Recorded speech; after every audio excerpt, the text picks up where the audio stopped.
Ay, uy, alas 11 na pala. Merong mamaya, yun, no? Eh, bilsa natin.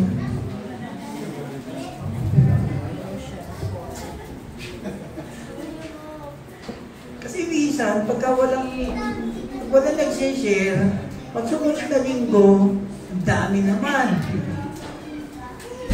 So sa isang linggo, malamang wala naman yan. No? Maganda. Pero ngayon na rin yung LCS every week. Diba, merong tumatayo dito at nagbabahagi ng kabutihan ng Panginoon. Ay, naantay ko mga tumayo, yung mga kabataan na yan. Kayo dito Sana dumating yung araw na tumayo kayo dito, no? Kayo naman magbahagi.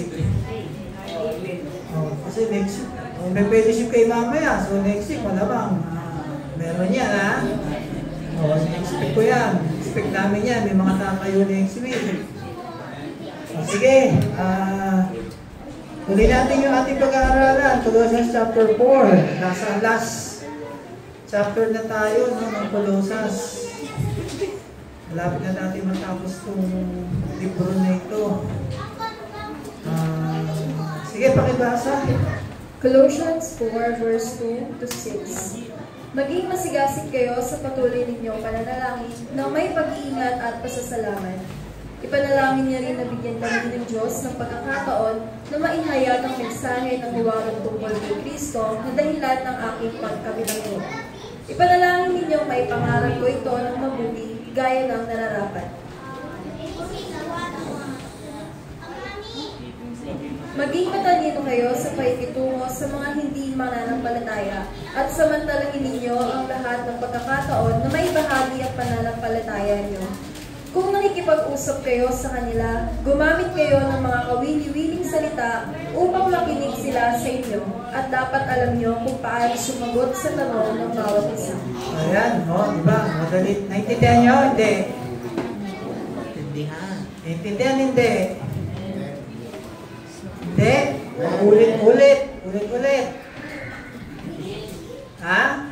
Ulit-ulit. Wala na nga ako sumasagot eh.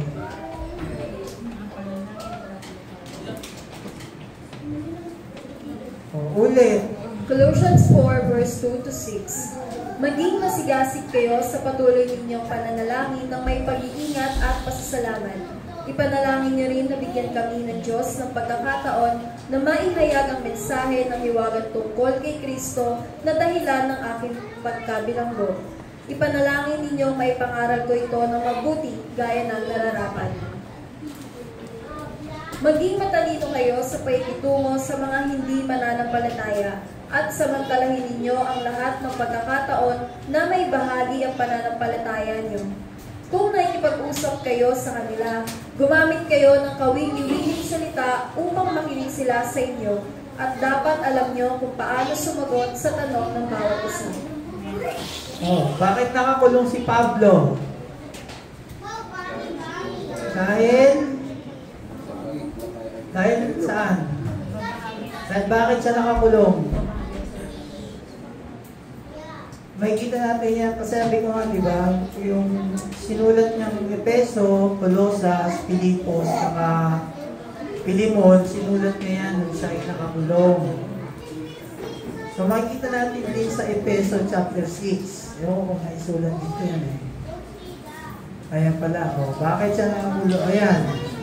Efeso 6 verse 20. Sapagkat isinugo ako ng Diyos para mangaral ng magandang balitang ito na siyang dahilan ng pagkakabilanggo ko.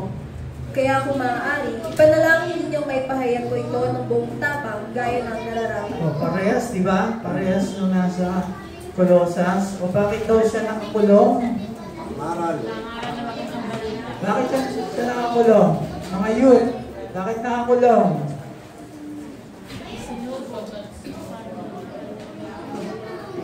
Sapagkat na bakit?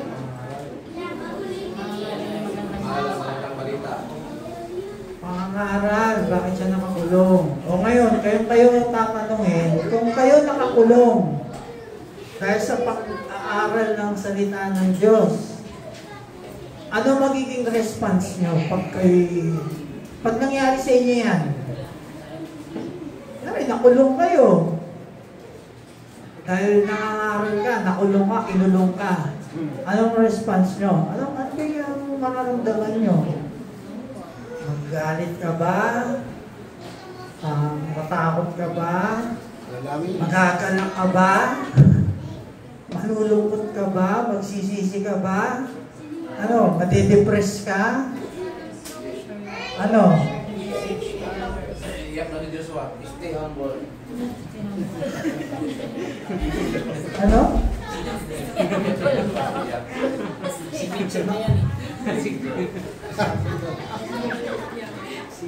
Stay humble?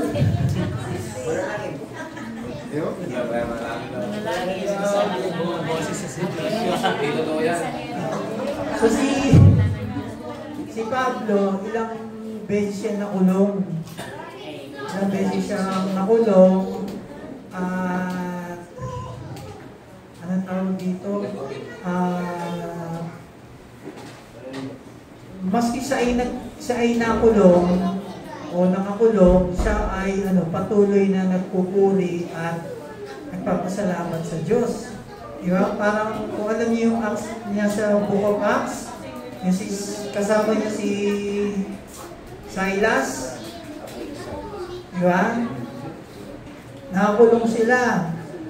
Pero habang nakakulong sila ay patuloy na nagpupuri sa Diyos at nagpapasalamat. So kahit na nakakulong siya, si Pablo, ay nagsusulat pa rin siya para mapalakas niya ang iglesia, ang church. Kahit na nakakulong siya. Usually, pagka nakakulong, di ba? Hindi sasabihin niya na, pag-pray niyo ako na maraming dumalaw sa akin. Pag-pray niyo ako na makalabas ako dito. Pag-pray niyo ako na maraming magkaroon ng pagkain. Kasi ito lang ang pagkain dito. Ibig na ganun yung pag-ipag-pray niya, ang sinabi pa niya, siya pa ang nag-i-encourage, nagpapalakas sa mga nasa labas. Nasa labas, nasa church. Diba?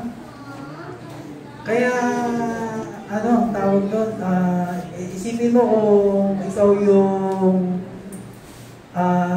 yung nakakulong, ikaw pa yung nagpapalakas. Kaya nyo kayang gawin yun? Ikaw na yung may sakit, ikaw pa yung nag-i-encourage sa dumalaw sa'yo. Nangyari yan sa akin eh. So, naka-hospital ako 2 years ago. May dumalaw na chewing ko. Akala ko, ako yung, siyempre, ikaw ng hospital, no? Yung papalakasin ka, encourage ka. Baliktad. Dumalaw sa akin. Siya nagsabi na ng mga problema niya. So ako pa nag-ano sa kanya. Baliktad. Ako pa ang palakas. Dapat sinabi mo bro, ito na may galit ko. Kaya umuwi. Sabi ko nga kay Ate Sinya, ako inauna mo yung taong yun, Ibig na, ako yung encourage niya kasi nga nanlalata ako, ganyan. Ako pa yung, siya pa yung nagsabi ng mga katakot-takot na problema niya. Siyempre, masyado ka pa na-stress, Kasi di mo alam paano mo sasabihin sa kanya eh. Di mo alam kung pwede na sabihin ko na, dito, ako yung may sakit. Dapat ako yung palakasin mo. Diba? So, ano yung dahilan kung bakit gano'n yung pananampalataya ni Pablo? Na kahit nakakulong siya, siya pa rin ang nagpapalakas sa mga nakalaya sa church. Tingin nyo, ano yung dahilan? Bakit? Magtatanong pa rin ako kahit na alas 11 na tayo nagsimula. Dahil ano? Kaya ganun yung kanyang attitude, yung pananampalataya niya kasi malalim yung kanyang pakikipag-ugnayan sa Diyos. Yung sagot. Tumitibay yung kanyang pananampalataya. Parang sinabi ni Ate Malu ba yung sabi kanina nun? O si Ate kanya nagsabi na tumitibay yung faith. Lumakas yung faith. Sino ba si Ate Ting ba nagsabi natin kanina? Diba? So, kung makita natin sa verse 2, meron kasi tatlong aspeto bakit tayo nagpe-pray. No, base dyan sa sinulat ni Pablo, tatlong aspeto. Una, tell to the church to pray for themselves. Verse 2, magpakasigasig kayo sa panalangin ng may pasasalamat, at habang nananalangin kayo, ingatan ninyo ang pag-iisip ninyo. Sa English kasi yan, devote yourselves to prayer. Bakit sinabi ni Pablo na magpakasigasig sa pag-pray o sa pagpananalangin? Kasi ang prayer po ay petition, no? Ito po ay request. Bakit tayo nagpe-pray? Una, ang Diyos ay sumasagot sa ating mga panalangin. Pangalawa, wala ka nang pupuntahan pa, kundi ang Diyos lang din. Kasi nga, alam mo na ang Diyos ay sumasagot sa panalangin. Parang yung kapatid ni Ate Malu kanina, yung kuya niya. Hindi daw marunong mag-pray. Pero dahil sa mga ganyan sitwasyon, natuto. No? Alam yung minsan mga kapatid, minsan marami tayong dahilan nasabihin pag nanalangin tayo. Ikaw na lang, kuya, ate, hindi kasi marunong Wala akong sasabihin, ganyan. Alam niyo ba, ang panalangin po, hindi po ito parang i-inventin mo o kaya yung isipin mo para ma-please ang God. Okay, magagandang kasi may mga nagpe-pray, maganda mga sinasabi. Siyempre, pag ikaw narinig mo yun, tapos ikaw na tahimik ka na lang. Kasi yung nauna sa'yo, yung mga pananilita niya, parang sasang pinagpukuha. No? Siyempre, ikaw tuloy. Pag ikaw sinabi mo lang, Lord, dalangin ko po na ganito, ganyan. Parang iisipin mo tuloy, mamaya pag gano'n ang pinag-pray ko, sasabihin mo katabi ko, ano ba yan? Simple naman ang pray nito. Ganun ba? No? Minsan nakakaisip lang, i-intimidate tayo sa mga ganung mga kaisipan. Alam nyo, huwag yung isipin yun. Yaan nyo sila.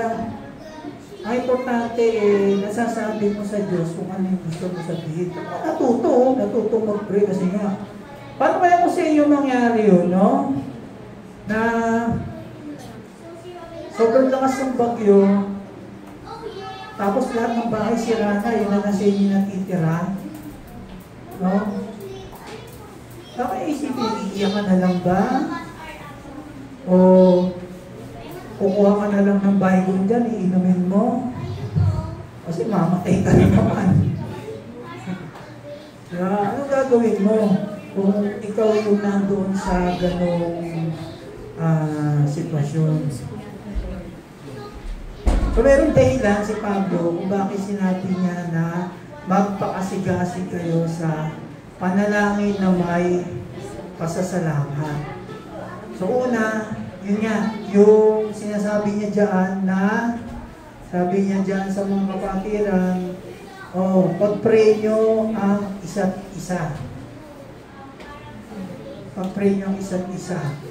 Usually kasi mga kapatid, kapag tayo nagpe-pray, lagi na lang yung Lord, ibigay kayo na example. Lord, ingatan niyo po kami. Lord, yung protection niyo po sa akin. Lord, pagalingin niyo po kami. Ginawa ako, pagalingin niyo po ako. Diba, puro ganun.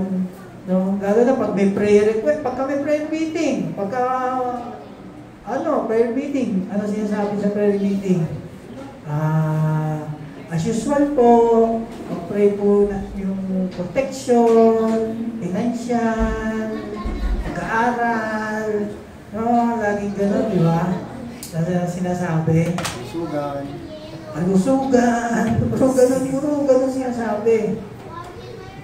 Once ba nakapag-pray kayo na, Panginoon, sa araw na to, hayaan niyo po na magawa ko po yung kalooban niyo. Panginoon, sa araw na ito, tulungan niyo po ako na maglakad ng may takot sa iyo. Panginoon, sa araw na to, tulungan mo ako na yung buhay ko ay makapaglingkod sa iyo sa araw na to. Panginoon, sa araw na to, dalangin ko na meron ako mabahagingan ako na yung salita. May masyaran ako. Nakapag-pray ba kayo ng ganun? Wala. Puro Lord. Oo, hingi. Puro hingi. No? Puro petition. Hindi naman petition. Yung parang, yung ikaw mismo, magamit ka ng Diyos sa araw na yun. No? Kaya alam niya yung discipleship natin, yung how to glorify God. Pagkatapos niyo yung series na yun, bago mindset nyo, na every day, when you pray, lagi nang may ganun. Ngayon, gamitin mo ako sa araw na to, ikaw ang mabigyan ng, sa buhay ko, ikaw ang mabigyan ko ng kaluwalhatian. Mga ganun, hindi yung puro, Lord, wala pa akong boyfriend, wala pa akong girlfriend. Ganun ba? Puro hingi-hingi. Lord, may test ako. Pag nakapasa ako dito, maglilingkod ako sa iyo, promise.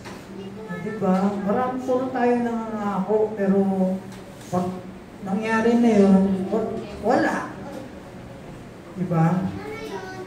So, yun ang isang tinuturo sa atin ni Pablo na siya nga nakakulong, pero yung pa rin ang kanyang nais na ibis na sa sarili niya, pinapalakas na yung iglesia. Kasi yan bakit ganun na sinasabi maging masigasig din? Una, si Pablo nakakulong. Pangalawa, ay siya yung nagpapalakas sa iglesia. Pangatlo, kasi may mga false teachers kasi. Noon, time na yun. Kaya sinasabi niya, maging masigasig kayo sa panalangin. So, yun pa niya binigay ko example na madalas kasi prayer natin, Lord, papain niyo po buhay ko, diba? Pagpalain niyo po kami financially, ingatan niyo po kami, protection, pagalingin. Pero wala yung Lord, ingatan niyo po ang aking pamumuhay bilang Kristiyano sa araw na to. Yung ingatan niyo po ang aking pag-iisip, yung aking mga gagawin mamaya sa buong araw na to ay magkapagbigay ng kaluburan sa iyo. Marami tayong dapat na sabihin na hindi natin nasasabi, no? Kaya bakit? Kasi bakit natin kailangan ganun yung sabihin natin, pag-pray natin? Kasi habang tumatagal,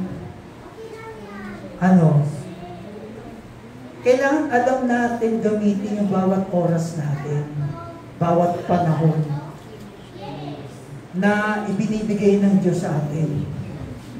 Kasi kung minsan, we're just wasting our time. No? Kasi kung wala tayong kaugnayan sa Diyos, natatapos lang yung oras natin na buong araw o yung buhay natin, nauubos lang ng walang katuturan. Hindi naman sinabing hindi ka pwedeng bawal ka manood ng sine. Wala naman sinasabing mga ganun, bawal kang umattend ng birthday party, magkasaya. Hindi naman ganun. Ay, ang sinasabi dito sa atin ay kailangan bigyan din natin ng panahon ang Diyos. Hindi puro pa sarili lang natin. Di ba? Pero kung tayo ay, yun nga, hindi tayo nakipag-unahin sa Diyos, sinasayang lang natin yung panahon natin sa mga walang kabuluhang mga bagay na walang kaugnayan sa kaharian ng Diyos. Kasi sa apat na sinulat ni Pablo, yan, yung Colosas, Filipos, Efeso, Filemon, mga ano yan, parallel letters na na lahat po ay sinasabi diyan sa apat na sinulat niya na huwag natin pong aksayahin yung panahon na binigay ng Diyos sa atin. Hindi ko lang kung naisulat dito yan eh. Yan ba yan? Ay, hindi. O yan, no? Huwag sayangin yung oras. Ano sabi diyan? Efeso 5, verse 15 to 17. Kaya mag-ingat kayo kung paano kayo namumuhay. Huwag kayong mamuhay tulad ng mga mangmang, kundi tulad na marurunong nakakaalam ng kalooban ng Diyos. Huwag ninyong sayangin ang panahon nyo. Gamitin nyo ito sa paggawa ng mabuti, dahil maraming gumagawa ng kasamaan sa panahong ito. Huwag kayong mapagkamangmang, kundi alamin nyo kung ano ang kalooban ng Panginoon na gawin ninyo. O yun, alamin ang kalooban ng Panginoon. Kaya sabi ni Pablo na manalangin tayo upang ingatan ng Diyos yung ating pag-iisip. Bakit? Bakit? Tingin nyo bakit? Sapagkat ang pag-iisip ng tao ay madaling mapuno. Mapuno ng mga bagay na nakaka-distract sa paglago mo bilang Kristiyano. No? Tumataba ang utak mo. Tumataba. Alam niyo yun? Tumataba ang utak mo sa ano-ano. Ng mga walang katurang mga bagay. Kung ano yung uso ngayon. Kung ano yung mga pinag-uusapan, trending. Yan, ha? Mga viral. Diba? Kung ano-anong mga nakikita natin. Siyempre, pag nakita mo, papasok kayo sa utak mo. Diba? So, napupuno yan ng mga distraction. So, yung oras natin, nasasayang. Nasasayang yung oras natin. Halimbawa, umalis ka, punta ka sa... Halimbawa, si Kuya J. Yan, sa example. Si Kuya J. Nagpunta siya ng Ilocos. Kuya J. Ka dun evangelize ka ron Oo, pastor, matagal ako doon, 11 weeks, ang balik ko dito, December na. Sige. Punta na si Kuya J doon. Pagdating yan December dito, Kuya J, ano nangyari? May mga nasirang ka ba doon? Pastor, pagdating ko doon, dahil kong ginagawa busy. Yung pinapagawa ko sa'yo, nagawa mo naman, pagkubasa. Hindi na rin kasi daming, puro, gusto, tawag ng tawag. Yung ganyan, tawag ng tawag. So, yung gano'n, di ba? Tingin niyo, naging makabulong ba yung papunta niya doon? Sa trabaho niya, oo. Pero sa kanyang spiritual, wala na nga siya rito, siya na lang yan nandun, wala siya makausap doon ng ibang mga Kristiyano. Di ba? Nanonood ka lang na YouTube, hindi ka naman nakapag-interact. Wala rin.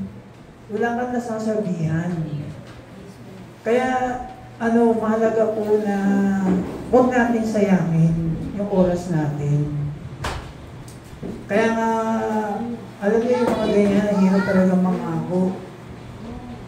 Mahirap mangako. Umisa kasi tayo, Pray tayo. Lord, pagka po ganito, maglilingkod ako sa'yo. Lord, sige, pagka po nakatanggap sa trabaho, maglilingkod ako sa'yo. Puro ganun eh. Pero pagka nandun na, wala na, hindi mo na mahagilap. Lalo na yung mga nag-aaral ngayon, tapos pag nagdating na nagtrabaho na, wala na, hindi mo na makita yan dito. Hindi mo na mahagilap yan. Bakit? Kasi busy na sa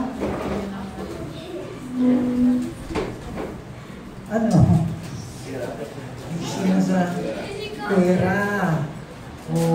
Wala na, di ba? Kaya sayang, di ba? Paano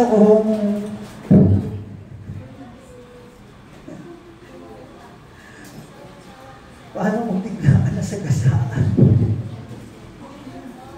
Kaya sabi ni Pablo, ipanalangin nyo ang mga ang church. Hindi lang po yung pastor, hindi lang yung mga workers, bawat isa po sa atin. Panalangin natin. Kasi kailangan po natin na ang tayo ay mapalakas.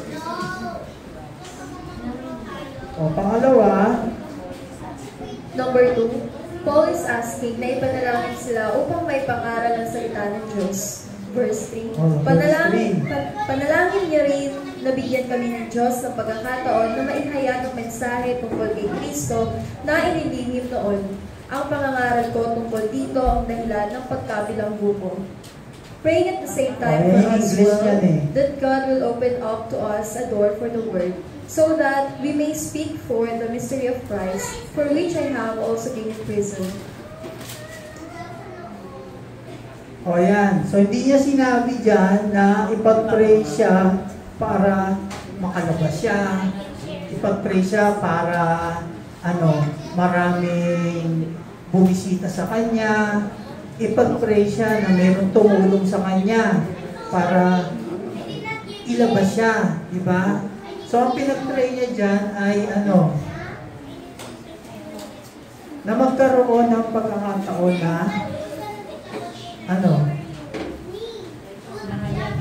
maipangaral ang salita ng Diyos. Isipin mo, nakakulong na siya, yung pa rin ang kanyang nais na magpagamit, pag-pray na maipangaral pa niya. Sino ba yung pangaralan niya? Yung ang kapwa-preso niya, yung mga, centurion, yung mga nagbabantay sa kanila.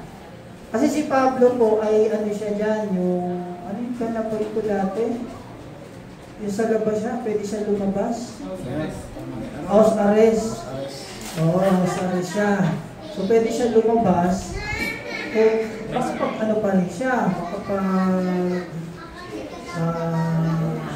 share pa rin siya, Yun ang buong household ni Caesar, nasira niya eh. Naborn again lahat yun eh. Yung buong, yung mga kasama ni Caesar sa loob eh. So, yan ang dapat na matutunan natin as a church. Na bawat isa po sa atin ay magkaroon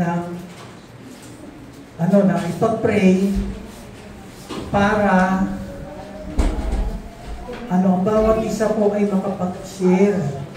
Kaya nga, di ba, every Sunday, di ba, may tumatayo dito? Kasi po, sinasanay natin sila kung paano magbahagi. Kasi po, sinasanay na kasi ikaw dyan. O kaya nagagawa mo na yan sa labas, hahanapin mo na yan eh. Hindi ka na mapapakali. Para si Kuya Jess, kahit saan niya pumunta. Kaya nga, hindi lang pagkatapos yan, hindi lang sila. Yung mga yun natin, kailangan maaral na takayo nila rito. Sabihin yan. As in, lahat tayo. Yan, pati sila sila Nestor. Yan, lahat yan. Kailangan tumayo rito. Kasi, wala na ba ibang gagamitin para ibahagi ang salita ng Diyos, kundi bawat isa sa atin. Hindi lang iilan sa atin. Kasi lahat tayo, we are nagpa-function tayo sa body. Hindi lahat kamay. Sipin niyo kung lahat ng katawan niyo, lahat ng bahagi ng katawan niyo kamay, ang itsura niyo. Ito, ito, kamay. Yung ulo mo, kamay.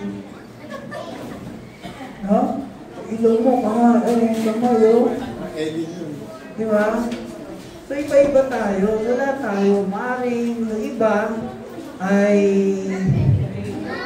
kailangan merong kasama. Pero ang mahalaga kasi mga kapatid, matuto tayo paano magbahagi. Kasi walang gagamitin ng Diyos kundi bawat isa na sa atin. Kaya nga tayo nag-aaral kaya nga tayo mga ng linggo. Kaya tayo nagba-Bible study. Kaya tayo nag-discipleship. Para ma-equip tayo. Para meron tayong matutunan. Halimbawa si Renz. Renz, ano ba ibig sabihin ng born again? Paano mo sasagutin? Ay, ang gawin mo, pumasok ulit sa sinapupunan ng nanay mo. Tapos paitik ka ulit. Yun. Tama mali? Ano? Ha? Eh, ano? Eh, ano? Ano daw? Ha?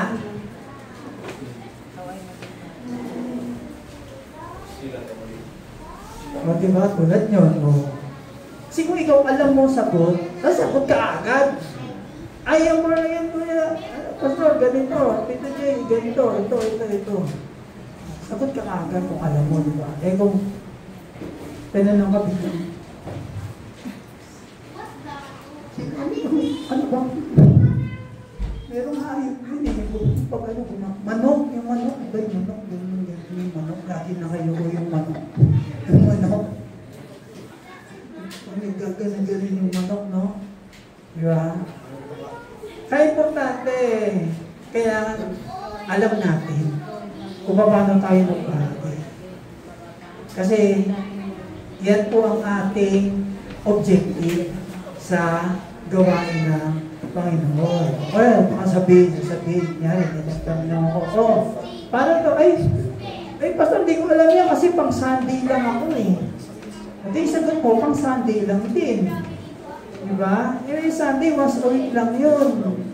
Tas di ko ma-attend ang Bible study. Hindi mo rin alam, diba?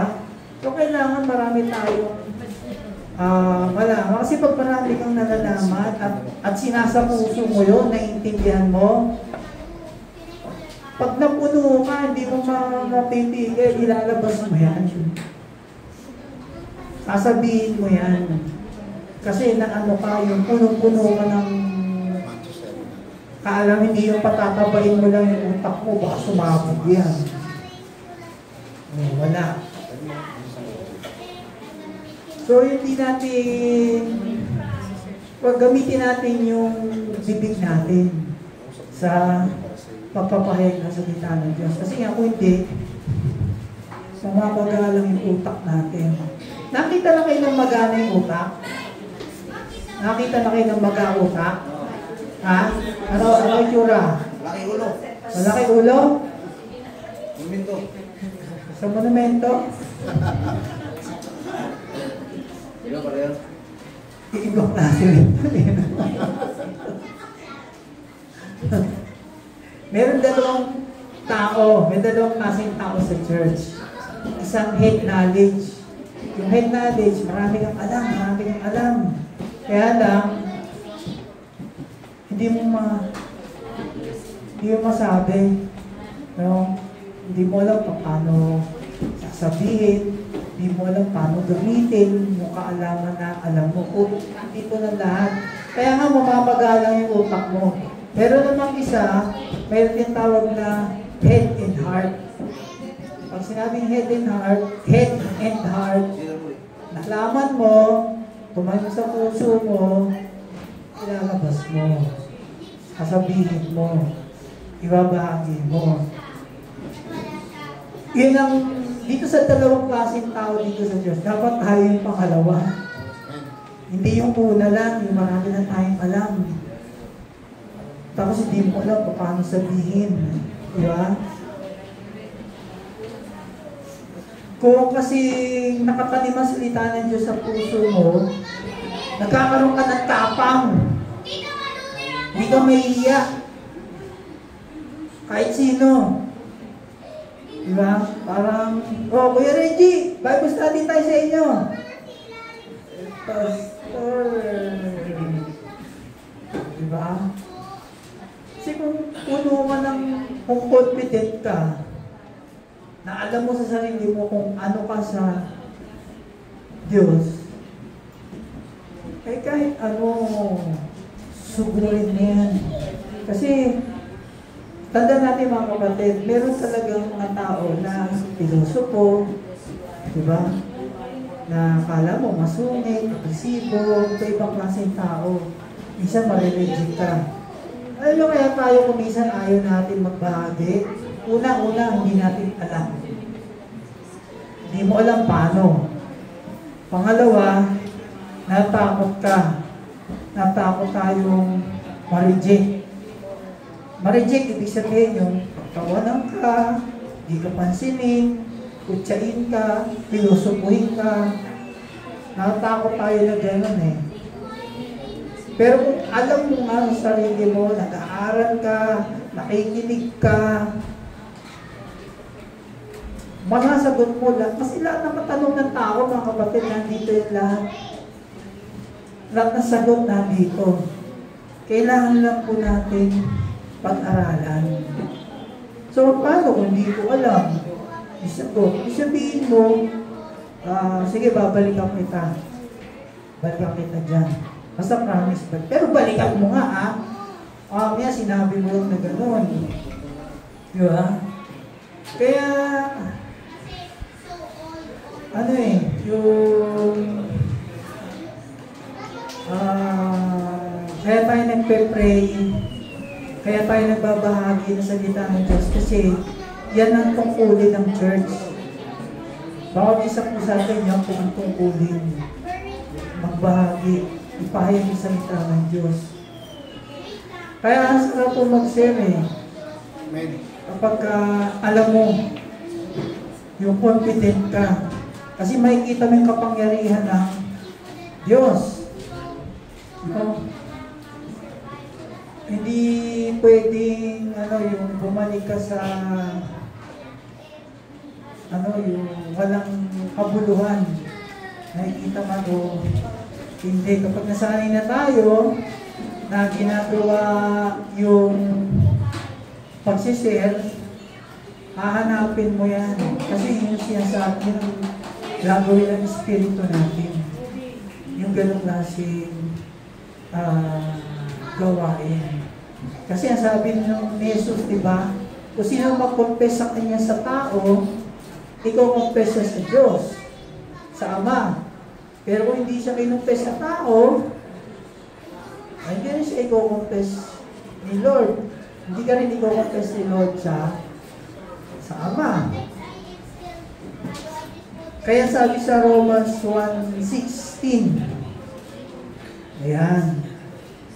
Roma 1 verse 16, hindi ko ikinakahiya ang magandang balita tungkol kay Kristo. Dahil ito ang kapangyarihan ng Diyos sa ikaliligtas ng lahat ng sumasampalataya. Una ang mga Hudyo at ngayon din ang mga hindi Hudyo. Ngayon, hindi ko ikinahihiya ang magandang balita tungkol kay Kristo. Dahil ito ang kapangyarihan ng Diyos sa ikaliligtas ng lahat ng sumasampalataya. So, hindi sumasampalataya, hindi sila ligtas. So, kanino natin ipapahayag ang salita ng Diyos? Kanino? Sa unbeliever. Sino-sino yun? Sa bahay. Sa eskwelahan. Sa opisina. Sa sa katrabaho. Diba? Kaibigan. Marami tayong pwedeng pahayagan ng salita ng Diyos. Kumbaga maghanap lang tayo ng pagkakataon. Tulad nun, yung kay Ate Malu, yung nangyaring bagyo. O, pagkakataon na yun. Diba? So, message, tawagan, diba? Ang dami ngayon eh. Hindi ka tulad ng araw, mga kapatid, ang ginagawa nila Pablo, naglalakad pa yan. Sumasakay ng barko, kabayo, lakad, wala pang sulam nun, wala pang post office, wala pang airmail ng araw. Eh ngayon ang dami ng classic platform, social media, ang dami. So pwede natin gamitin yan para maabot yung mga kaibigan natin na malayo, mga kamag-anak natin malayo. Yun, isa nga example yun. Kaya ano sinasabi niya kanina yan, sabi ko, sakto. Yung ginagay natin example. Kaya wala nang dahilan si Ate Malu na hindi ako makapag-share eh. Ayun yung pagkakataon. Basta meron kayong pagkakataon. No? Merong opportunity. Huwag nyo nang palagpasin yun. Kasi, halimbawa, summer. Diba, iba kayo? Eh, pastor, hayaan mo na muna silang magbakasyon kasi summer naman eh. O kaya, di ba, yung mga mahal na araw, walang pasok yun, di ba, yung Good Friday, tsaka, ano yun? Huwebes Santo, Biyernes Santo, walang pasok, di ba? Ay, bakasyon naman kasi dahil humili, kaya ayaw mo magbakasyon sila. Mga kapatid, taon-taon dumarating yan. Pero yung buhay ng tao isang beses lang. Pag namatayan, wala na. Babay na. Oo. Diba? Yan, bumabalik yan, taon-taon, summer, mahal ng araw. Pero yung buhay ng tao, sa base lang yan. Kaya kunin natin lang ng oportunidad. No? Huwag tayong matakot.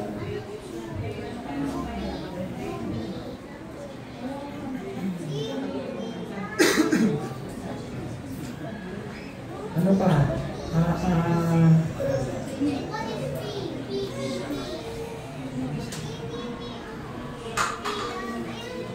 Ito sabi dito, kapag daw na natili kang tahimik, hindi mo winarningan yung tao, usap mo. Ayan. Isaiah 3, verse 16 to 21. Pagkatapos ng 7 araw, sinabi sa akin ng Panginoon, Anak ng tao, ginawa kitang bantay ng mga mamamayan ng Israel, kaya ang anumang marinig mo sa akin ay sabihin mo sa kanila, kapag sinabi kong mamamatay ang taong masama, pero hindi mo siya binalaan o pinagsabihang lumayo sa kasamaan para magligtas, mamamatay ang taong iyon dahil sa kanyang kasalanan at pananagutan mo sa akin ang kamatayan niya. Pero kung pinagsabihan mo siya at hindi siya lumayo sa kasamaan, mamamatay siya ng dahil sa kanyang kasalanan, pero wala kang pananagutan sa akin. Kapag ang taong matuwid ay tumalikod sa kanyang pagiging matuwid at hahayaan ko siya sa ganoong kalagayan, mamamatay siya. Kung hindi mo siya pinagsabihan, mamamatay nga siya dahil sa kanyang kasalanan at hindi ko aalalahanin ang kanyang mabubuting gawa, pero pananagutan mo sa akin ang kanyang kamatayan. Ngunit kung pinagsabihan mo siyang tumigil na sa pagkakasala at nakinig sa iyo, hindi siya mamamatay at wala kang pananagutan sa akin. Wait lang ba? Hanggang tayo na yan? Ayun. Ano sabi? Ano sabi dyan? Kapag ka daw meron kang may kaibigan ka, nakikita mo masama ang ginagawa niya, hindi mo sinaway. Ay, ginagawa mo, mali. Hindi mo sinaway. Pag namatay yun, pananagutan mo yan. Ikaw may kasalanan. So, mamamatay siya sa kasalanan niya. Pero pagka daw pinagsabihan mo yung taong yun na oy, mali yung ginagawa mo, itama mo, at tinama niya, wala kang pananagutan.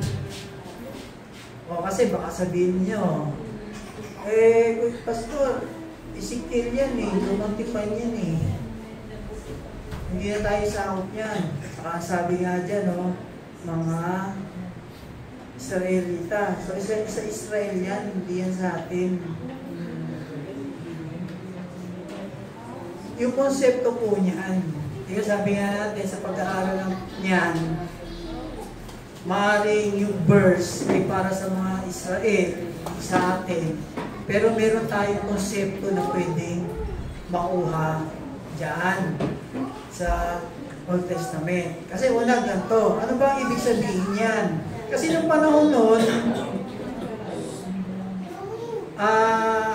meron kasi tinatawag na capital punishment sa Israel. Yan yung capital punishment na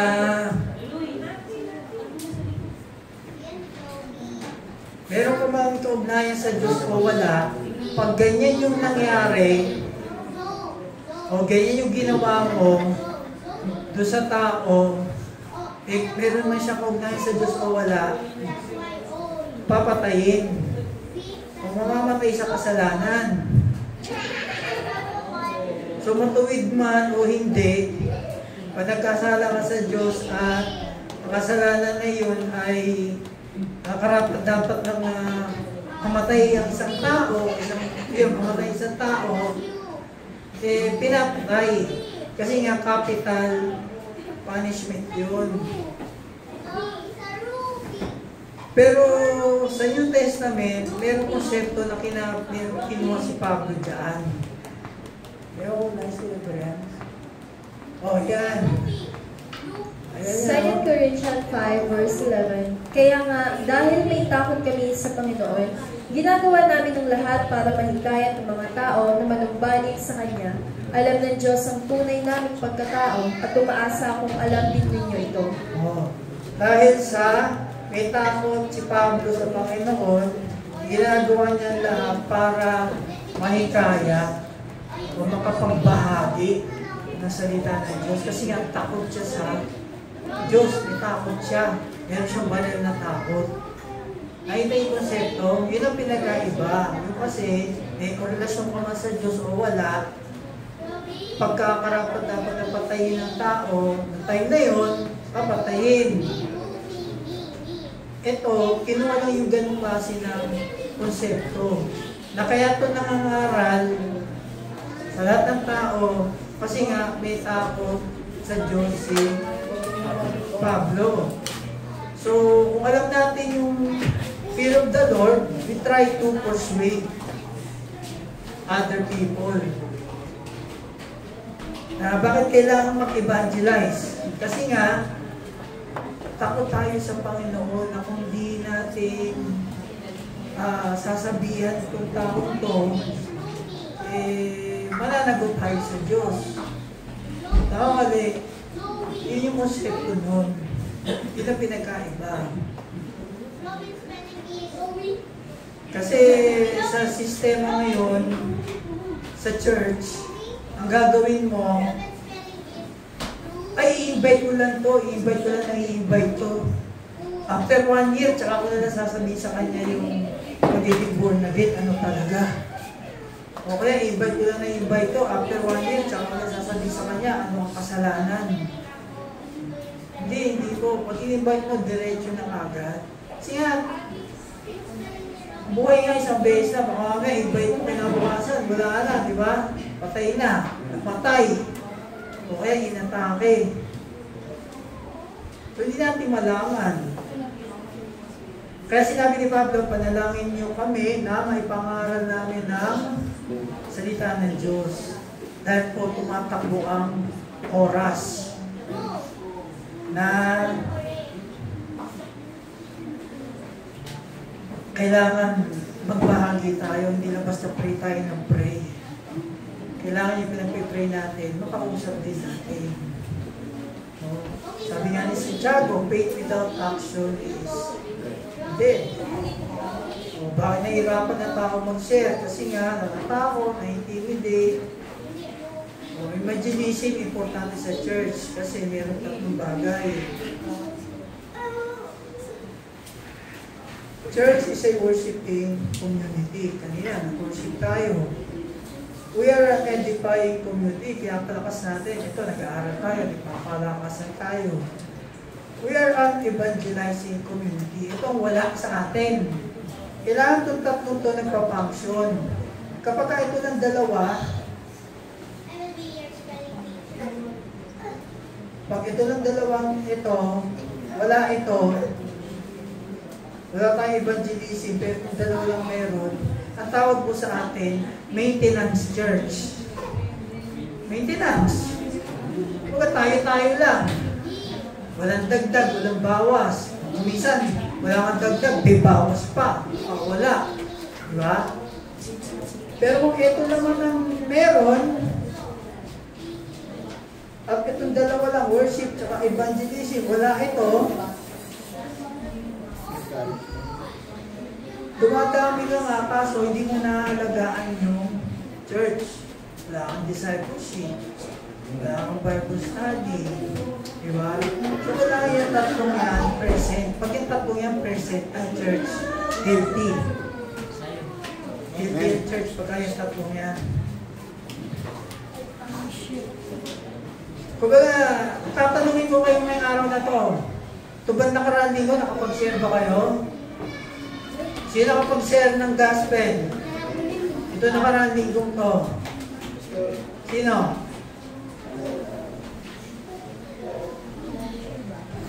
Pero ako, dalawa. Iba. Iba. Wala? Ay, ginawa yung buong linggong to. Cellphone. Ay, ginawa yung buong linggong to. Cellphone. Reels. Ha? Reels. Shorts. Pajama. Pants. Ay, baka ganyan tahimik kayo. Alam niyo mga kapatid, encouragement lang to. Makapag-ano tayo, kahit once a week lang, no? Once a week. O, pangatlo. Number 3, pray for me. Ipanalangin niyo na may pangaral ko ito ng mabuti gaya ng nararapat. Maging matalino kayo sa paikitungo sa mga hindi mananampalataya at samantalahin niyo ang lahat ng pagkakataon na maibahagi ang pananampalataya niyo. Meaning, kailangan alamin mo kung sino kaharap mo through discernment. Oh. So, nasabi niya si Pablo sa verse 4, ipanalangin daw siya na may pangaral ng na mabuti gaya ng nararapat. Maging matalino sa paikitungo sa mga mananampalataya.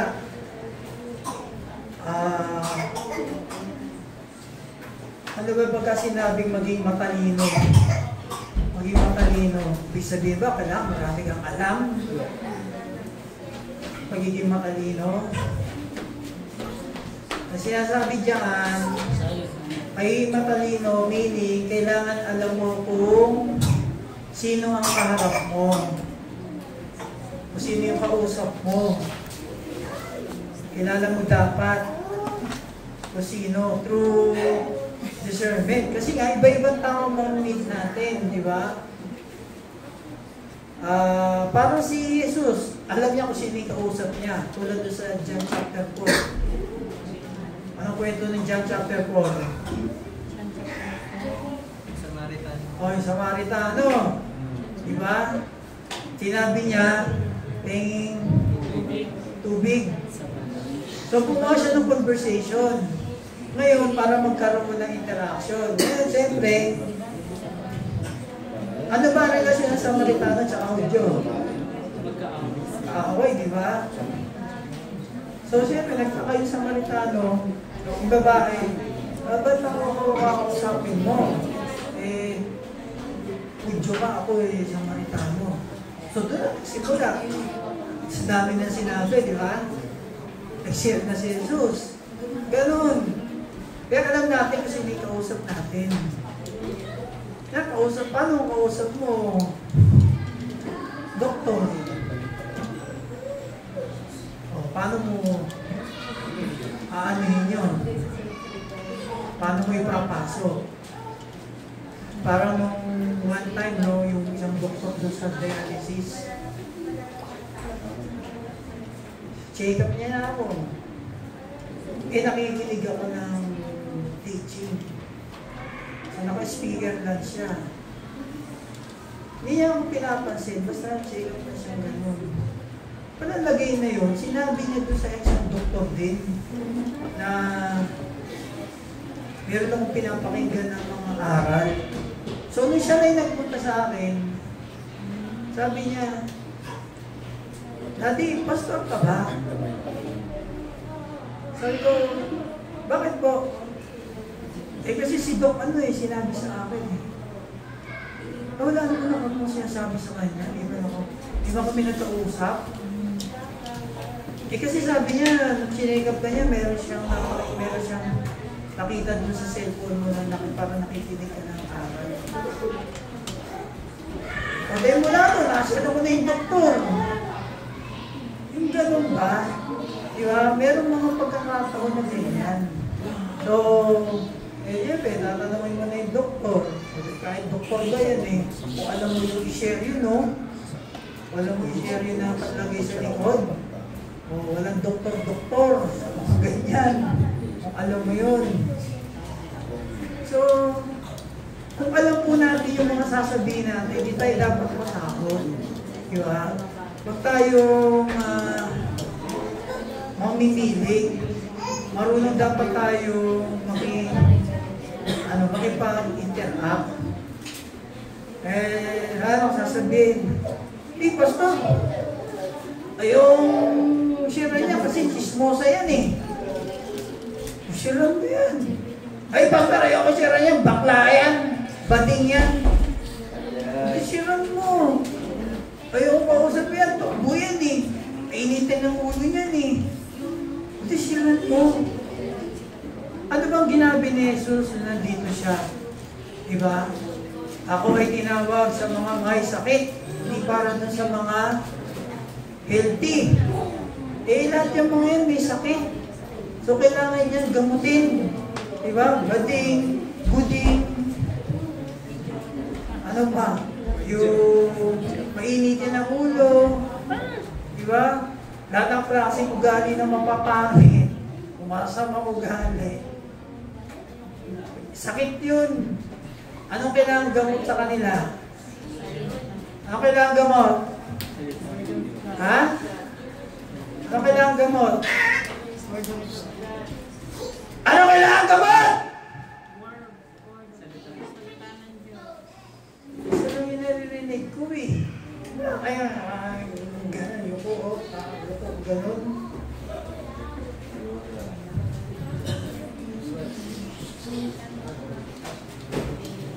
Ano kailangan gamot? Salita ng Diyos. Oo. Pasagot lang eh. Kumain na ba kayo? Matapos na tayo. Alam nyo kaya tayo nagtatagal? Ayaw nyo kasi magsasagot. Hindi ako sanay magturo na walang sumasagot. Kasi hindi ko malaman kung naiintindihan nyo yung pinag-uusapan natin o hindi. Naiintindihan nyo ba? Hindi. Ha? Ulitin ko. Wala akong pisa.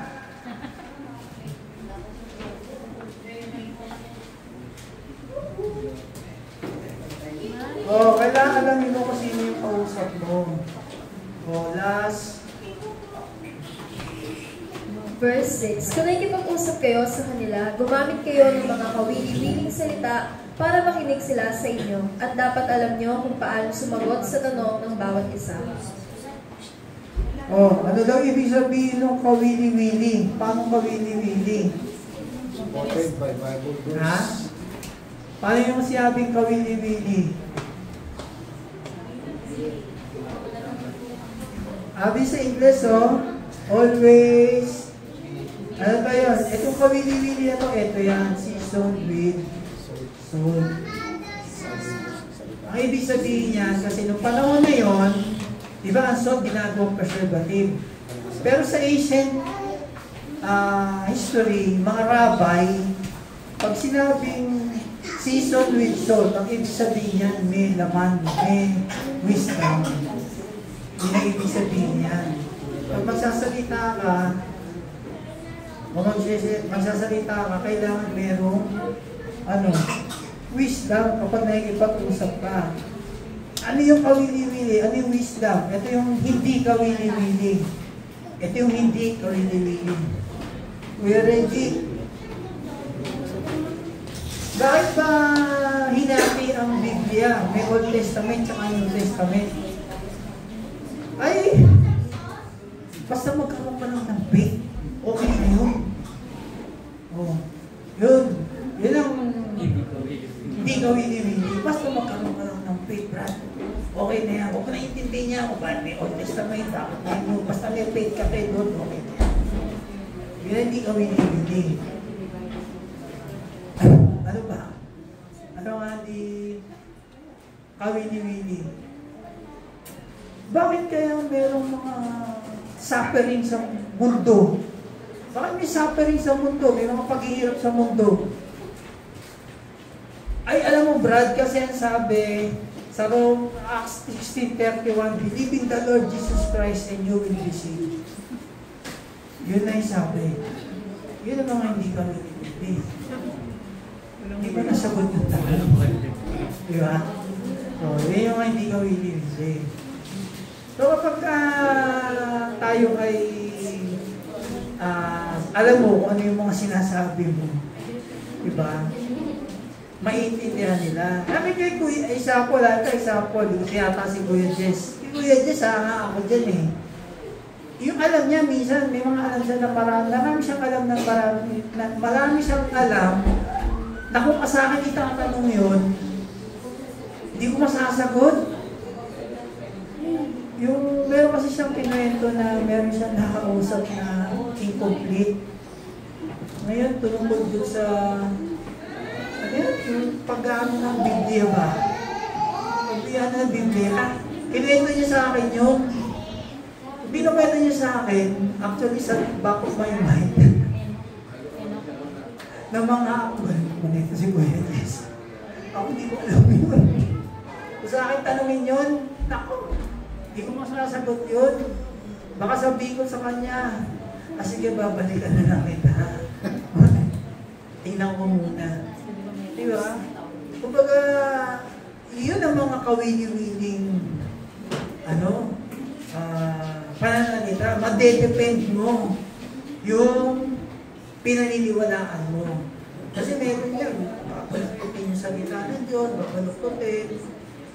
Pero kung alam mo yung sinasabi mo, kaya mong i-depend. Kaya yun yung mga kawili-wili na sagot. Kaya nga tayo dapat mag-aaral. Mag-aaral dapat tayo ng Biblia. So, kailangan have confidence. In summary, ipanalangin natin sa Diyos na gamitin tayo na maipangaral ang kanyang salita o gamitin tayo na ipahayag ito sa ating mga mahal sa buhay sa lahat ng mga tao na maaaring makasalamuhan natin. Yan, actually, yun naman ang pinaka-mensahe ng pag-aaral natin, pangaral natin. Ang salita ng Diyos sa lahat ng pagkakataon na yan po ang tanging objective ng Iglesia ng Diyos na may pangaral ang salita niya. Kaya magiging challenge ko sa atin na sa bawat linggo, kahit isang tao makapagbagi tayo. Hindi tayo mahiya. Kasi kung ikaw nahiya ka, kailangan mo talaga, kung ka magpatulong ka, patulong ka sa magulang mo, patulong ka sa mga, tulad yan, mamaya meron kayong youth fellowship. Malamang siguro, bigyan kayo ng mga assignment. Ano yun yung maging seryoso na kayo sa buhay. Kasi hindi nyo alam, baka bukas lumigdol na. Wala na. Bye-bye. Parang, ano yun? Yung kailan darating ang Panginoon, kaya dapat tayo ay handa lagi. Sige, tayo po tayo na.